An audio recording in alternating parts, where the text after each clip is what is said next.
Ay. Caray. ¿Qué pasó aquí? Ahí está.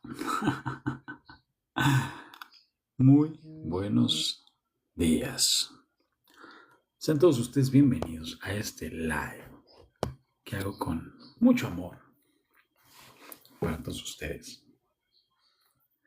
Trayéndoles temas financieros que además les pueden ayudar a mejorar en sus finanzas. Déjenme hago esto. A ver por dónde. Unos buenos días, Javi. Buenos días, Iván. Buenos días, Ulises. Buenos días, Emma Luevano. ¿Cómo están? Aquí les traigo este libro. Estamos leyendo de lunes a viernes. Ahorita vamos en la parte 2. ¿Cómo estás, Roal? Buenos días. De cómo ganar amigos e influir sobre las personas. Un libro muy interesante de Dale Carnegie.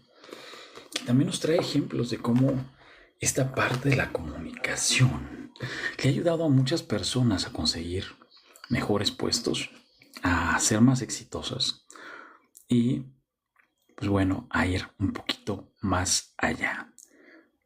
Muy buenos días, Aileen Pérez, ¿cómo estás? Entonces, sean ustedes bienvenidos a este live. Estamos ya llegando al capítulo 4. Muy buenos días, Perla, ¿cómo estás? Donde Dale Carnegie lo titula Fácil manera de convertirse en un buen conversador. Buenos días, Aurora Imelda. Espero que estés muy bien. Voy a dar inicio ya a las 11:07 con este cuarto capítulo. Fácil manera de convertirse en un buen conversador.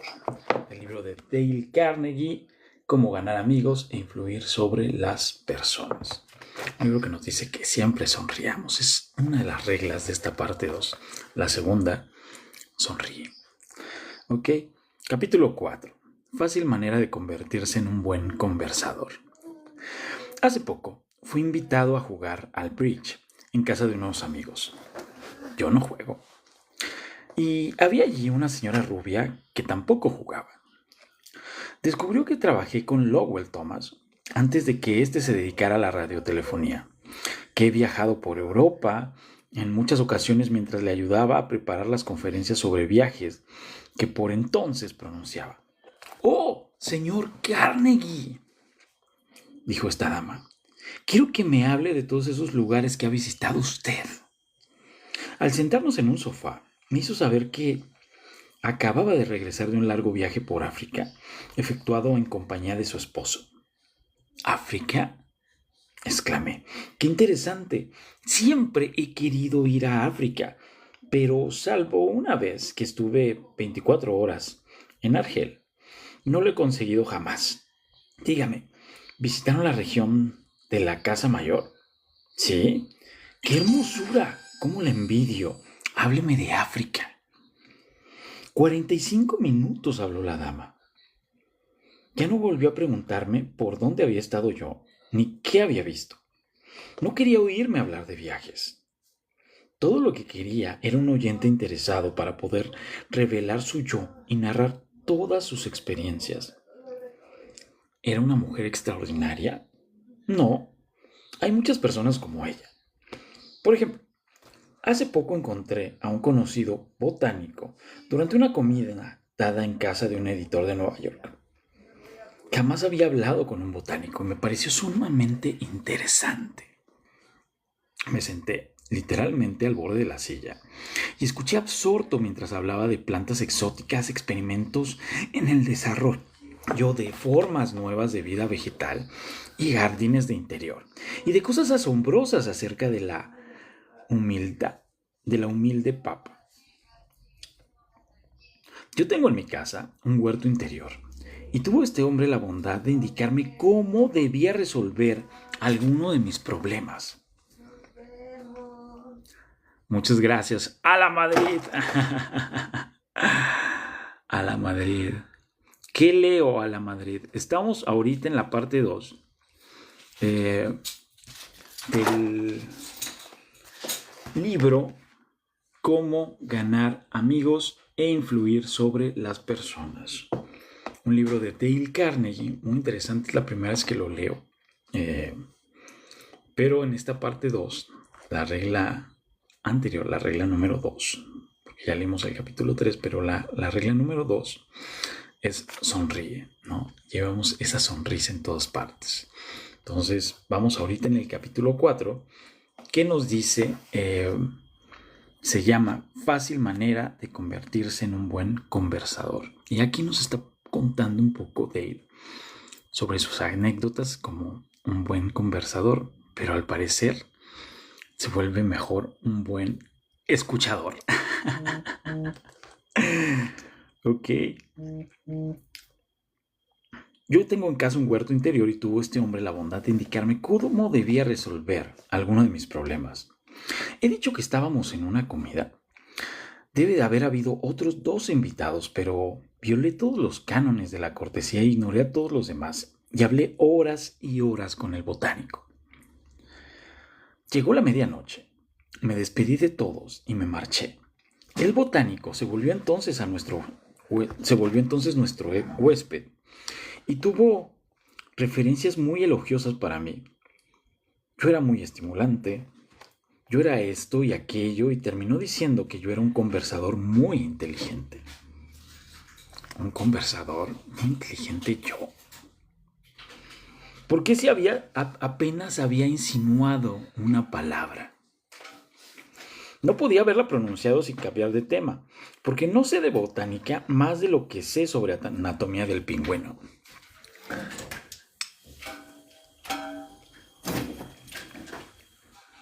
Pero había escuchado con atención. Había escuchado porque tenía profundo interés en lo que decía mi interlocutor. Y él lo sabía. Naturalmente estaba complacido. Esa manera de escuchar es uno de los más altos cumplimientos que se pueden rendir. Pocos seres humanos, escribió Jack Woodford en Extraños en el Amor, se libran de la implícita adulación que hay en el oyente absorto. Yo hice más que presentarme como oyente absorto. Fui caluroso en mi aprobación y generoso en mis elogios. Le dije que me había entretenido e instruido interesantemente. Y así era. Le dije que deseaba tener sus conocimientos. Y así era. Le dije que me gustaría recorrer los campos con él. Y así era. Le dije que debía verlo de nuevo. Y así era. Y de tal modo, le hice pensar que yo era un buen conversador cuando en realidad no había sido más que un buen oyente. Y lo había alentado a hablar. Interesante. ¿Cuál es el misterio? El secreto de una feliz entrevista de negocios. Según Charles W. Eliot, que fue presidente de Harvard, no hay misterios en una feliz conversación de negocios. Es muy importante prestar atención exclusiva a la persona que habla. Nada encierra tanta lisonja como eso. El mismo Eliot era un maestro en el arte de escuchar. Vamos a anotar su nombre. A ver si encontramos algo por ahí. No traje la pluma. Doblaré la hoja. Henry James, uno de los primeros grandes novelistas norteamericanos y miembro de la facultad de Harvard, recordaba: la escucha del Dr. Eliot no era mero silencio, sino una forma de actividad. Sentado muy erguido, con las manos unidas en el regazo, sin hacer otro movimiento que el de los pulgares girando uno alrededor del otro más rápido o más lento. Enfrentaba a su interlocutor y parecía escuchar con los ojos tanto como con los oídos. Escuchaba con la mente y consideraba atentamente lo que uno tenía que decir mientras lo decía. Al final de una entrevista con él, la persona que había hablado sentía que sus palabras habían llegado a su destino. Evidente, ¿verdad? No hay necesidad de estudiar 4 años en Harvard para descubrirlo. Sin embargo, usted y yo conocemos comerciantes que alquilan costosos locales, que compran sus mercancías económicamente, que adornan sus vidrierías con sapiencia, que gastan mucho dinero en publicidad y emplean después personal sin el sentido común necesario para ser buenos oyentes. Personal que interrumpe a los clientes, los contradice, los irrita y los echa casi de la tienda. Una tienda en Chicago estuvo a punto de perder un viejo cliente que hacía compras por varios miles de dólares anuales en esa tienda, por culpa de un empleado que no escuchaba. La señora Henrietta Douglas, que siguió nuestro curso en Chicago, había comprado un abrigo en una liquidación. Cuando llegó con el abrigo a su casa, notó que el forro tenía un desgarrón. Volvió al día siguiente y le pidió a la empleada de ventas que le cambiara la prenda. La empleada se negó a escuchar su queja. «Usted lo compró en una liquidación», dijo, señaló un cartel en la pared. «Lea eso», exclamó. «No hay devoluciones. Si lo compró, tendrá que llevárselo como está. Cosa usted misma el forro». «Pero es una mercadería fallida», se quejó la señora Douglas. «No importa», interrumpió la empleada. «Si no hay devoluciones, no hay devoluciones». La señora Douglas estaba a punto de marcharse indignada, jurando no volver nunca más a esa tienda cuando se le acercó la gerente de la sección, que la conocía por sus muchos años de comprar allí. La señora Douglas le contó lo que había sucedido. La mujer escuchó con atención toda la historia, examinó el abrigo y después dijo: «Las compras hechas en liquidaciones son sin devolución, porque es el modo en que nos sacamos de encima toda la mercadería al terminar la temporada. Pero esta política no puede aplicarse a mercadería fallada. Le repararemos o reemplazaremos el forro. Si usted prefiere, le devolvemos el dinero». ¡Qué diferencia de tratamiento! Si esa gerente no hubiera aparecido a un tiempo para escuchar a la cliente, la tienda habría perdido para siempre una compradora fiel. Escuchar es tan importante en la vida cotidiana de uno como en el mundo de los negocios. Millie Exposito, de Croton-on-Hudson, Nueva York, se había propuesto escuchar cuidadosamente cuando alguno de sus hijos quisiera hablarle. Una noche estaba sentada en la cocina con su hijo Robert, y después de una breve exposición de algo que tenía en mente, Robert dijo: «Mamá, yo sé que tú me quieres mucho». La señora Esposito, conmovida, dijo: «Por supuesto que te quiero mucho. ¿Acaso lo dudabas?». «No», respondió Robert. «Pero sé que realmente me quieres porque cada vez que deseo hablarte sobre cualquier cosa, tú dejas de hacer aquello que estás haciendo y me escuchas». Consejo de paternidad. El protestador crónico, aun el crítico más violento, se suavizará y apaciguará frecuentemente en presencia de un oyente que muestre paciencia y simpatía. Un oyente que guarde silencio en tanto el iracundo protestador se dilate como una cobra y se suelte el veneno de su sistema. Un ejemplo. La compañía telefónica de Nueva York descubrió hace pocos años que tenía que vérselas con un cliente furioso y amigo de maldecir a las telefonistas. Y como las maldecía, insultaba, amenazaba hacer pedazos el teléfono, se negaba a pagar ciertas cuentas que decía eran falsas. Escribía cartas a los diarios, formuló quejas numerosas a la Comisión de Servicios Públicos e inició varios juicios contra la compañía. Por fin, uno de los más hábiles francotiradores de la empresa fue enviado a entrevistar al cliente. El francotirador escuchó y dejó que el iracundo gozara de la expresión de sus quejas. El empleado escuchó y dijo «sí», y demostró su simpatía. Siguió gritando y yo escuchando durante casi 3 horas, relataba el francotirador ante nuestra clase.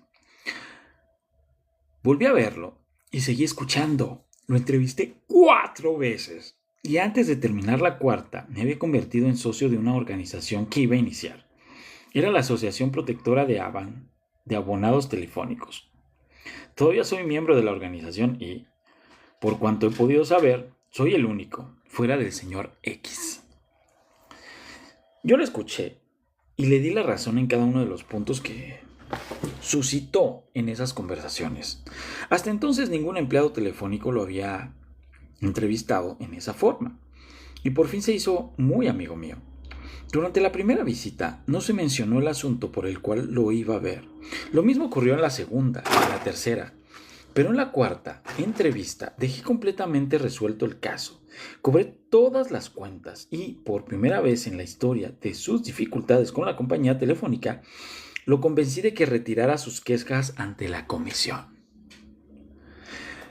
Es indudable que el señor X se consideraba el iniciador de una santa cruzada en defensa de los derechos del público contra la explotación inicua, pero en realidad lo que quería era sentirse importante. Lo conseguía protestando y quejándose, pero tan pronto como su deseo de importancia fue satisfecho por un representante de la empresa, sus presuntos inconvenientes se desvanecieron del todo. Una mañana, hace años, un furioso cliente penetró la oficina de Julian F. Detmer, fundador de Detmer Wool Company, que después llegó a ser la empresa más grande dedicada a la distribución de tejidos de lana a sastrerías. Este hombre, me explicaba el señor Detmer, nos debía $15. El cliente lo negaba, pero nosotros sabíamos que estaba errado.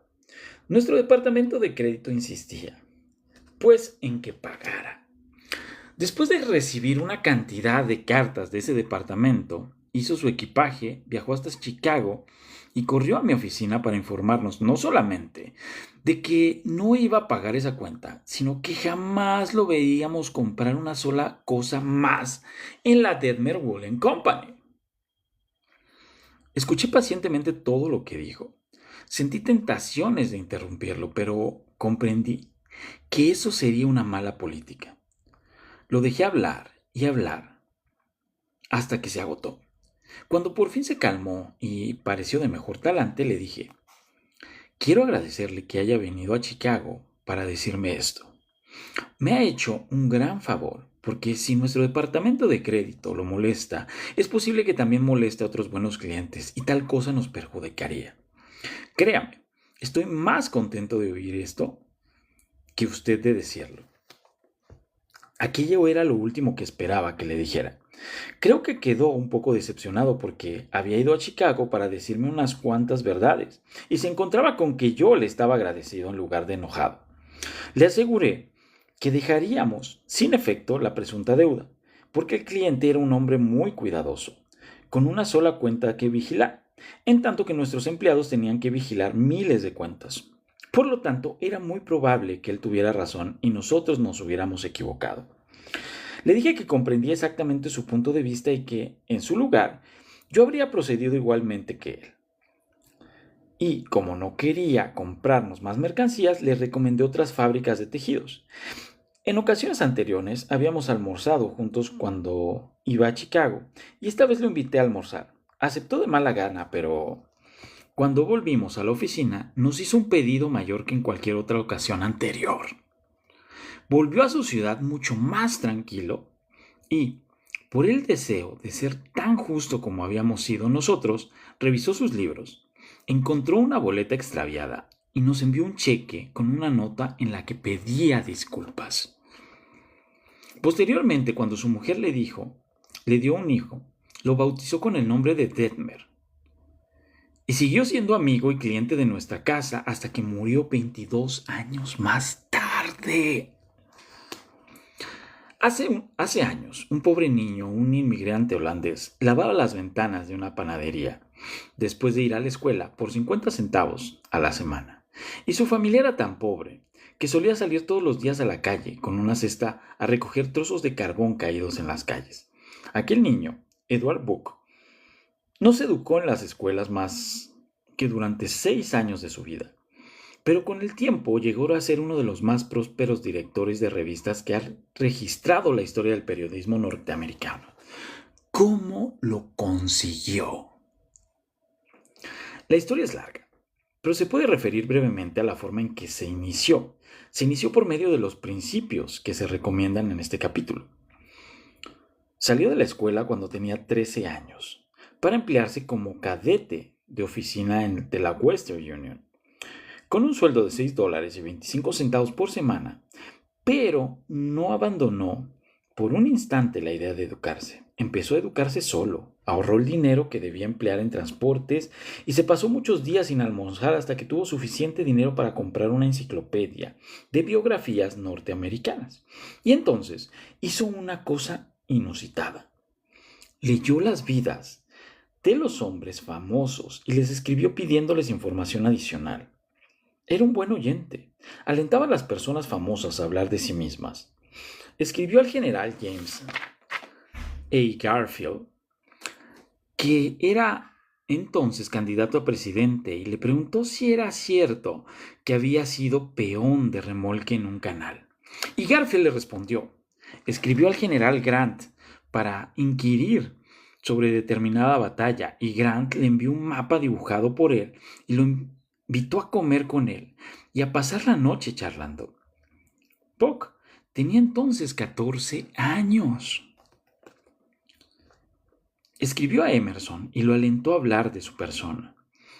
Este mensajero de Western Union mantenía bien pronto correspondencia con muchas de las personas más famosas del país: Emerson, Felix Brooks, Oliver Wendell Holmes, Longfellow, la señora de Abraham Lincoln, Louisa May Alcott, el general Sherman y Jefferson Davis.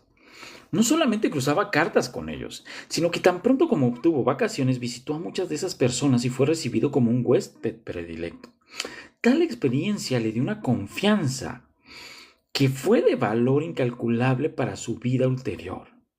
Estos hombres y estas mujeres de fama inculcaron una visión y una ambición que revolucionaron su vida. Y permítanseme repetir que todo esto solo fue posible por la aplicación de los principios que hablamos aquí. Isaac F. Marcosson, que es probablemente el campeón mundial de las entrevistas de celebridades, declaraba que muchas personas no logran causar una impresión favorable porque no escuchan con atención.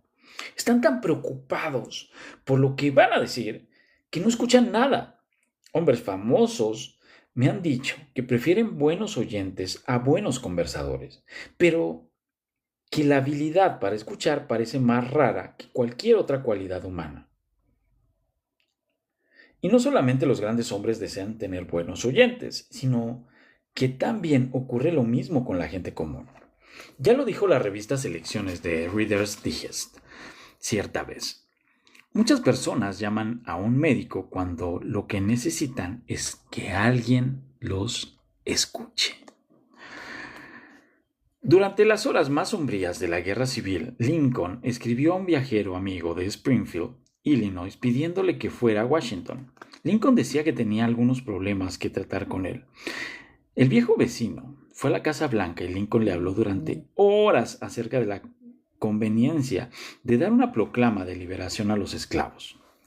Lincoln recorrió todos los argumentos en favor y en contra de tal decisión y luego leyó artículos periodísticos y cartas, algunos de los cuales censuraban por no liberar a los esclavos, en tanto que otros los censuraban por el temor de que los liberara. Después de hablar y hablar durante horas, Lincoln estrechó la mano de su viejo amigo, se despidió de él y lo envió de regreso a Illinois, sin pedirle siquiera una opinión. Lincoln era el único que había hablado. Esto pareció despejarle la mente. Pareció sentirse mucho más a sus anchas después de la conversación. Relataba después el amigo. Lincoln no quería consejo. Solo quería un oyente amigo, comprensivo ante quien volcar sus ideas. Eso es todo lo que nos hace falta cuando nos vemos en dificultades. Eso es frecuentemente lo que quiere el cliente irritado, o el empleado insatisfecho, o el amigo disgustado. Uno de los más grandes en el arte de escuchar en los tiempos modernos fue el famoso psicólogo Sigmund Freud. Imagínense qué tiempos modernos. Un hombre que conoció a Freud describió su modo de escuchar. Me impresionó tanto que no olvidaré jamás. Tenía cualidades que nunca he visto en ningún otro hombre. Yo nunca había visto una atención tan concentrada, y no se trataba en absoluto de una mirada penetrante y agresiva. Sus ojos eran cálidos, simpáticos. Su voz era grave y bondadosa. Gesticulaba poco, pero la atención que me prestó, su captación de lo que yo decía, aun cuando me expresara mal, eran extraordinarias. Es indescriptible lo que se siente cuando uno es escuchado así. Si quiere usted que la gente lo eluda y ría de usted, apenas le vuelva la espalda y hasta lo desprecie, aquí tiene una receta. Jamás escuche mientras hablen los demás.